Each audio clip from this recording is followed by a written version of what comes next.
మరో అంశం చూద్దాం. తెలంగాణలో పార్టీ మారిన ఎమ్మెల్యేలపై అనర్హత వ్యవహారంపై సుప్రీంకోర్టులో విచారణ వారం రోజుల పాటు వాయిదా పడింది. బీఆర్ఎస్ ఎమ్మెల్యే పాడి కౌశిక్ రెడ్డి దాఖలు చేసిన పిటిషన్పై justice BR Gavai, justice George మైసిల్తో కూడినటువంటి ధర్మాసనం వాదనలు వింది.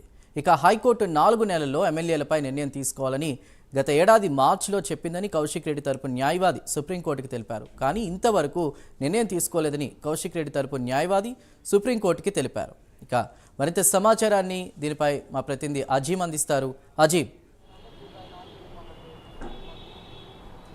Thank you Chandru. ఏదైతే సుప్రీంకోర్టులో ఈరోజు తెలంగాణలో బీఆర్ఎస్ పార్టీపై, బీఆర్ఎస్ సింబల్పై ఎవరైతే గెలిచారో ఎమ్మెల్యేలుగా వారు కాంగ్రెస్ పార్టీలో చేరడం కూడా జరిగింది. సో వారికి సంబంధించి పార్టీ ఫిరాయించినటువంటి వారిపై అనర్హత వేటు వేసే అంశంపై ఈరోజు సుప్రీంకోర్టులో విచారణ జరిగింది. సో ఈ విచారణలో సుప్రీంకోర్టు చాలా కీలకంగా వ్యాఖ్యలు చేసిందని మనం చెప్పుకోవచ్చు. ఎందుకంటే మనం చూసినట్టయితే బీఆర్ఎస్ నుంచి పార్టీ ఫిరాయించిన ఎమ్మెల్యేలు కడియం, దానం నాగేందర్, తెల్ల వెంకట్రావుపై అనర్హత వేటు వేయాలంటూ ఆ పార్టీ ఎమ్మెల్యేలు పాడి కౌశిక్ రెడ్డి కావచ్చు, వివేకానంద ఇద్దరు కూడా స్పెషల్ లీవ్ పిటిషన్ వేశారు. ఈ పిటిషన్పై ఈరోజు justice BR Gavai, justice Augustine జార్జిలతో కూడిన ధర్మాసనం విచారణ చేసింది. సో ఈ నేపథ్యంలో వారు మాట్లాడుతూ కూడా ఏదైతే ఎందుకు ఇంత సమయం పట్టింది, అసలు స్పీకర్కి ఎందుకు ఇంత సమయం, రీజనల్ టైంకి మించినటువంటి సమయం ఎందుకు పట్టిందని చెప్పి కూడా ఏదైతే ధర్మాసనం ఏదైతే కాంగ్రెస్ పార్టీకి సంబంధించినటువంటి న్యాయవాదితో వారు ప్రశ్నించడం కూడా జరిగింది, ప్రభుత్వానికి సంబంధించిన న్యాయవాదితోటి. ఎందుకంటే హైకోర్టుకి ఇప్పటికే ఏదైతే కౌశిక్ రెడ్డి ఆశ్రయించడం కూడా జరిగింది, పార్టీ మారినటువంటి వారిపై అనర్హత వేటు వేయాలని చెప్పి కూడా హైకోర్టుకు ఆశ్రయించారు. సో ఈ నేపథ్యంలో హైకోర్టు కూడా తీర్పిచ్చింది. 4 నెలల్లోగా వారిపై తగిన చర్యలు తీసుకోవాలని చెప్పి కూడా స్పీకర్కి అప్పుడు హైకోర్టు ఆదేశాలు కూడా జారీ చేసింది. కానీ ఈ నేపథ్యంలో స్పీకర్ ఇప్పటికే నోటీసులు ఇచ్చారని చెప్పి కూడా స్పీకర్ తరపు నుంచి ఏదైతే ప్రభుత్వం తరపు నుంచి న్యాయవాది ఇప్పటికే చెప్పుకుంటూ కూడా ఏదైతే సుప్రీంకోర్టులో చెప్పడం కూడా జరిగింది. కానీ ఇప్పటికీ ఎలాంటి నోటీసులు కూడా ఇవ్వలేదని చెప్పి కూడా అటు పాడి కౌశిక్ రెడ్డి కావచ్చు, అలాగే వివేకానందలు వేసినటువంటి లాయర్ ఎవరైతే ఉన్నారో వారు ఏదైతే ధర్మాసనానికి చెప్పడం కూడా జరిగింది. సో అసలు ఎంత టైం కావాలి, రీజనల్ టైం కంటే మించిన అసలు ఎంత టైం పడుతుంది, ఎంత టైం కావాలి, మీరే ఒక స్పీకర్ని అడిగి ఆ స్పీకర్కి సంబంధించినటువంటి ఎంత టైంలో ఏదైతే అనర్హతకు సంబంధించినటువంటి పిటిషన్ సంబంధించిన దానిపై చర్యలు తీసుకుంటారు అనేది అడిగి చెప్పాలని చెప్పి కూడా ప్రభుత్వ న్యాయవాదికి సంబంధించిన న్యాయవాదితో ఏదైతే ధర్మాసనం ఇప్పటికే చెప్పడం కూడా జరిగింది. సో ఓవరాల్గా మనం చూసుకున్నట్టయితే ఇప్పటికే బీఆర్ఎస్ పార్టీ నుంచి గెలిచినటువంటి దాదాపు 10 మంది ఎమ్మెల్యేలు ఎవరైతే ఉన్నారో వారు కాంగ్రెస్ పార్టీ డ్యూటీకి కూడా చేరడం కూడా జరిగింది. సో వారిలో మనం ప్రధానంగా చూసుకున్నట్టయితే అటు కడియం శ్రీహరి కావచ్చు, కాలే యాదయ్య, ఆర్కేపుడి గాంధీ, ప్రకాష్ గౌడ్, అలాగే పోచారం శ్రీనివాస్ రెడ్డి, బండ్ల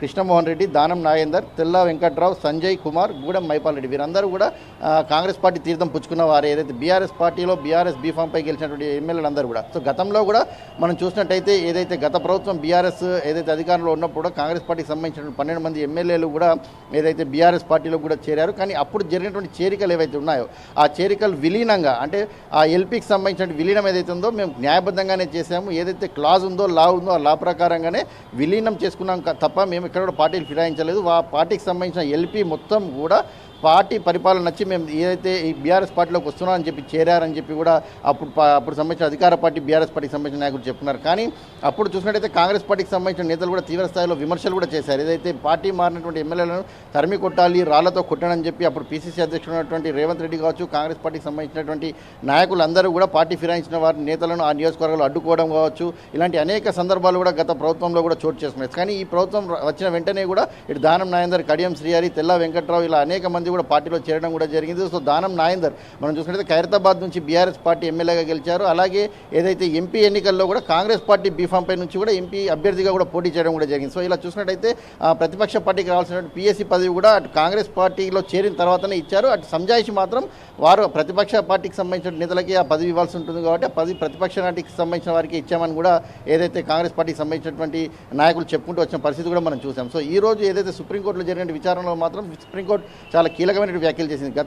గతంలో లాగా మహారాష్ట్రకు సంబంధించినటువంటి ఏదైతే అనర్హత పిటిషన్కి సంబంధించినటువంటి వారు ఎవరైతే సుప్రీంకోర్టును ఆశ్రయించారో ఆ గడువు ముగిసే వరకు కూడా అప్పుడైతే ఏదైతే తీర్పు తీసుకోలేదో అటు స్పీకర్. సో ఇప్పుడు కూడా అలాంటి పరిస్థితి ఉంటుందా, మరి ఎప్పటివరకు వెయిట్ చేయాల్సి ఉంటుంది, సమయం అసలు స్పీకర్కి ఎంత సమయం కావాలి అనేది మీరే అడిగిరండి, స్పీకర్ ఎంత సమయం కావాలనేది కూడా మీరు చెప్పిన తర్వాత దానిపై మాట్లాడదామని చెప్పి కూడా ధర్మాసనం చెప్పడం జరిగింది. సో వారం రోజుల తర్వాత మరొకసారి ఈ అనర్హత పిటిషన్ సంబంధించిన దానిపై కూడా ఏదైతే సుప్రీంకోర్టులో విచారణ జరగనుంది. ఇప్పటికే పాడి కౌశిక్ రెడ్డి, వివేకానందలు బీఆర్ఎస్ పార్టీకి సంబంధించిన నాయకులు కాంగ్రెస్ పార్టీలో చేరినటువంటి వారిపై ఖచ్చితంగా అనర్హత వేటు వేయాలి, పార్టీ ఫిరాయింపుల చట్టాన్ని అమలు చేయాలి, చేస్తేనే ఇటు చట్టబద్ధంగా ఇటు ప్రజల్లో ఒక నమ్మకం కలుగుతుంది. ఎందుకంటే వాళ్ళు గెలిచింది బీఆర్ఎస్ పార్టీ బీఫామ్పై, కానీ మరీ ఒకసారి కాంగ్రెస్ పార్టీలో చేరారు, ప్రజల విశ్వాసాన్ని కూడా పోగొట్టారు. పోగొట్టారు, పార్టీ విశ్వాసాన్ని కూడా పోగొట్టారు. కాబట్టి ఖచ్చితంగా వారిపై అనర్హత వేటు వేయాల్సిందే, ఉప ఎన్నికలు జరగాల్సిందే అని చెప్పి బీఆర్ఎస్ పార్టీకి సంబంధించిన నాయకులు పట్టుబడుతున్నారు. అయితే కాంగ్రెస్ పార్టీకి సంబంధించిన నాయకులు మాత్రం మరోవైపు ఇది స్పీకర్ పరిధిలోని అంశం, స్పీకర్ తన పరిధిలో ఉంది కాబట్టి స్పీకర్ ఏ నిర్ణయం తీసుకున్న దాన్ని మేము స్వాగతిస్తాం. ఉప ఎన్నికలకు కూడా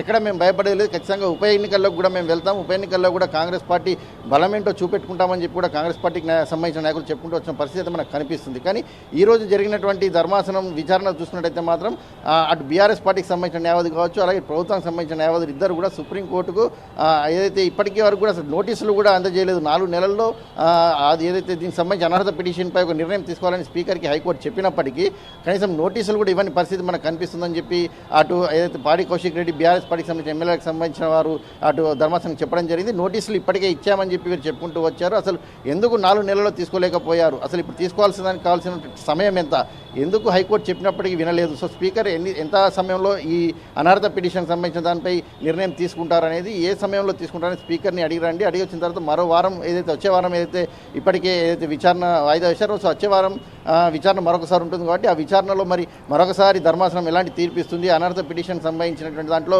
ఎలాంటి తీర్పుని ఇస్తుంది అనేది కూడా చూడాల్సి ఉంటుంది. సో ఓవరాల్గా చూసినట్టయితే పార్టీ మారినటువంటి బీఆర్ఎస్ నాయకుల్లో ఒక గుబులైతే ఉందని మనం చెప్పుకోవచ్చు. ఎందుకంటే ధర్మాసనం సుప్రీంకోర్టు చేసినటువంటి వ్యాఖ్యలు చూసుకున్నట్టయితే వస్తుందని వారు అంటున్నారు. కానీ స్పీకర్ పరిధిలోని అంశం కాబట్టి ఖచ్చితంగా స్పీకర్ ఏ నిర్ణయం తీసుకుంటే ఆ నిర్ణయానికి కట్టుబడి ఉండాల్సి ఉంటుంది. కాబట్టి స్పీకర్ ఏ నిర్ణయం తీసుకుంటారు అనేది కూడా మనం చూడాల్సి ఉంటుంది అంటున్నారు Chandu. Right Azeem, thank you.